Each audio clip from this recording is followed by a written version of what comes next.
الله الذي خلق السماوات والأرض وما بينهما في 6 أيام ثم استوى على العرش ما لكم من دونه من ولي ولا شفيع أفلا تتذكرون۔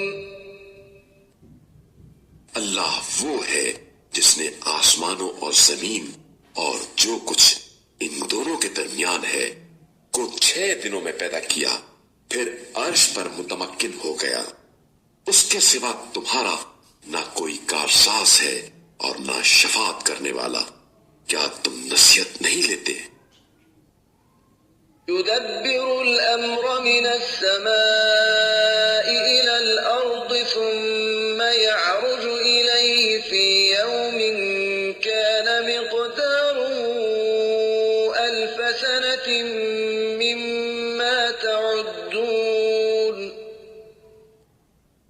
وہ آسمان سے زمین تک امور کی تدبیر کرتا ہے، پھر یہ امر ایک ایسے دن میں اللہ کی بارگاہ میں اوپر کی طرف جاتا ہے جس کی مقدار تمہارے شمار کے مطابق 1000 سال ہے۔